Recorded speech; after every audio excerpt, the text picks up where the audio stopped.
Since its beginning, fans of A Nightmare on Elm Street have debated whether everybody's favourite killer who stalks you in your dreams, Freddy Krueger, was originally a child killer before he was sent to the great beyond to live on as a dream demon, or if he was a child molester on top of it all. Bleak stuff. A while back, this debate was answered, as it was revealed that Wes Craven's original screenplay did establish Freddy as a paedophile, but New Line Cinema asked for this to be taken out as to avoid controversy, as at the time there was a widely publicised string of attacks in California close to this subject. Subsequently, the 2010 remake saw filmmakers retcon Craven's original, nastier Freddy back into the script, and fans were not too happy. It seems making it clear that Freddy was a paedophile alters the character so much that it took the ambiguity away, and part of the appeal of Freddy has always been the audience's ability to partially root for him and get a kick out of his hijinks. Child murderer versus child molester murderer has been the biggest debate amongst Freddy fans for decades, but to move away from this ground, there's a bigger question that nobody is asking. Was Freddy ever even guilty of the crimes he was accused of to begin with? I'm Ash for That Film Theory, here to bust this franchise wide open and propose to you, what if Freddy Krueger was innocent all along? Now, in order for this theory to work, we have to examine the first Nightmare on Elm Street film as being the original creation of screenwriter and director Wes Craven. Craven wasn't involved in the direct sequel, Freddy's Revenge, and he had limited involvement with Part 3 Dream Warriors, so we can look at the original as a standalone work of an auteur. If you remember, the original film acts as both slasher film and a mystery, as final girl Nancy Thompson unearths the truth about Freddy Krueger, the man who is terrorizing her in her dreams and picking off her friends one by one. But does Nancy ever fully ascertain the truth about Krueger? In the scene where Nancy's mother finally tells her who Freddy Krueger is, she says the lawyers got fat and the judge got famous. Her dismissive tone shows where her opinion on the matter lies, but she's completely biased because she and the other parents of Elm Street were convinced Freddy was the culprit of a string of murders. In their blind rage, they took the law into their own hands and lynched Freddy. But bear in mind that historically, lynch mobs really don't have the greatest record of accuracy. Why would Nancy's mother be so racked with guilt herself if she was so sure of Freddy's guilt? The woman goes through life in a haze of vodka because she is deeply upset about something. Let's turn next to Freddy coming back from the dead. Why, if he was guilty to begin with, would he come back for retribution? Classically in folklore, you don't read about many damned souls coming back from the dead just because the due process of law wasn't adhered to.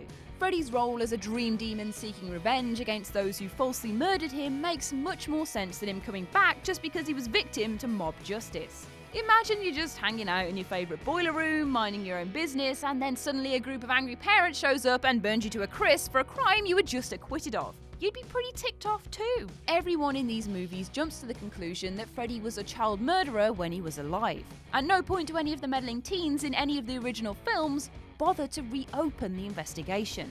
The original Elm Street film, however, leaves this unanswered. Now, Wes Craven was no fool. He earned degrees in psychology, philosophy and writing, and even taught at college level before he moved to Hollywood to become a filmmaker. Although a surface-level reading of Freddy paints him as pure, unadulterated evil, Craven himself did not believe that people were completely good or bad. Instead, Craven's films contained much more nuance, and it's possible that had he gone on to write and direct the sequels, he would have further developed the moral quandaries between Freddy Krueger and the parents who murdered him. The parents of Elm Street and its fictional city of Springwood, Ohio, were the real villains of Craven's script. The evil that Freddy became was a result of their mob action. And to be fair, Freddy's motive to seek revenge on the parents of Elm Street is actually carried out again in Part 2 and Part 3. The later sequels, Parts 4 to 6 and Freddy vs. Jason, then turn Freddy into an insatiable demon who literally feeds off the souls of the children he kills. This theory is strengthened when you look at the first sequel, which is actually subtitled Freddy's Revenge. Part 2 takes place 5 years after the events of the original and is a continuation of Freddy's primary objective, which is to get back at the people who did him wrong in life. A quick rundown of the plot is the house Nancy lived in the first film has been on the market for 5 years, but no one will buy it because of the horrors associated with it. Then a family moves into it and the teenage son, Jesse, begins having nightmares and sleepwalking. In this film, instead of going into the nightmares of the people he dispatches, Freddy instead visits Jesse in his dreams and uses his body as an avatar to commit his murders. Ultimately, Freddy uses Jesse's body to come out into the real world and wreaks havoc on a pool party. The first time Freddy proposes his plan to Jesse, he says, "I need you, Jesse. We got special work to do here, you and me." Which then brings us to the most peculiar murder in the entire series. As you may recall, the first victim in the film is Coach Snyder, the hard-ass and creepy gym teacher who has a thing for young boys. Ron Grady is even quoted as saying he likes pretty boys. Freddy uses Jesse's sleepwalking body to go to an S&M bar where he finds none other than his gym teacher, Coach Snyder, dressed in full leather daddy getup. Coach Snyder then takes Jesse back to the high school gymnasium, but before the coach can carry out whatever he had planned for Jesse, he gets viciously killed by Freddy. Here is what sticks out about this kill.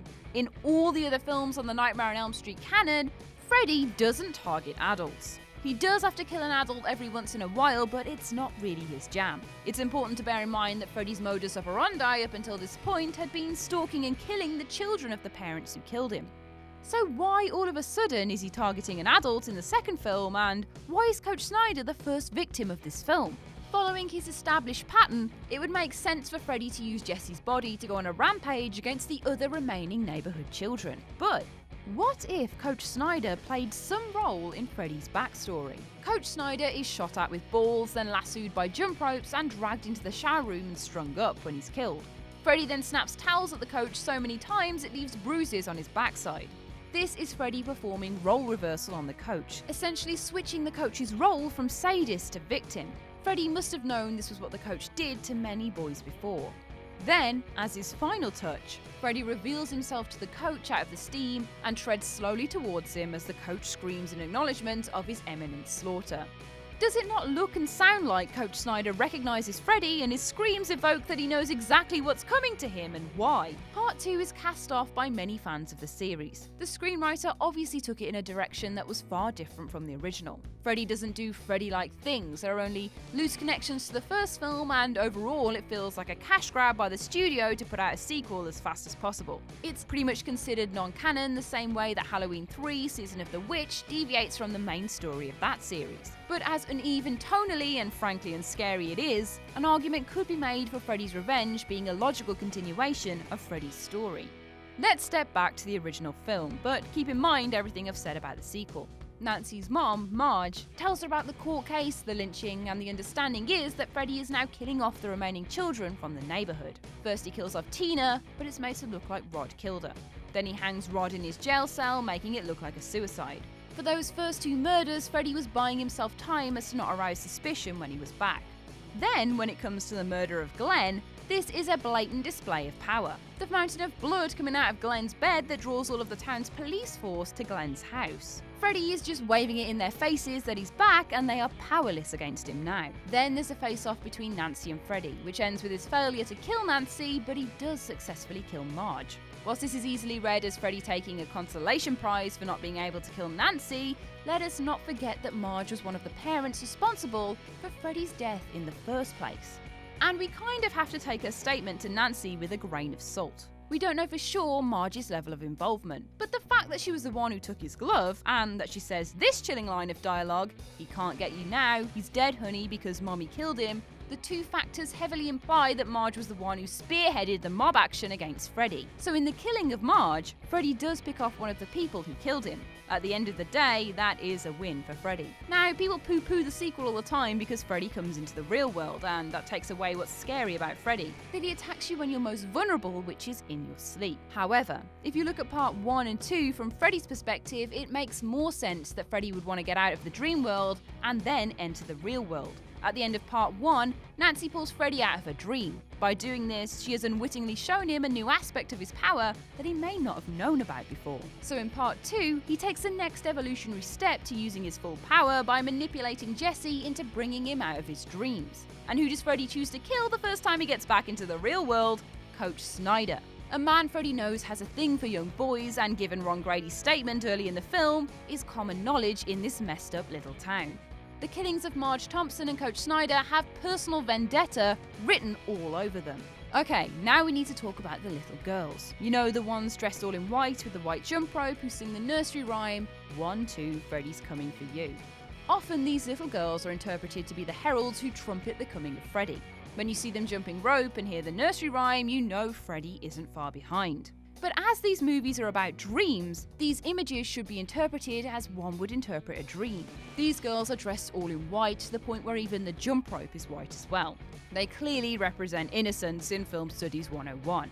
Are they the little girls Freddy murdered while he was still alive, or could they instead be the girls whose innocence was taken from them and whose souls Freddy has been tasked with avenging? Seriously, the girls are never explained except for later in the series without Craven's involvement, when it is clarified they are souls trapped by Freddy. But the original has nothing to do with any of that, and even if they were trapped, maybe it's him trying to release them perhaps. If you don't want to believe that Freddy is out to avenge these little girls, then just take a listen to this. What did Coach Snyder get tied up with?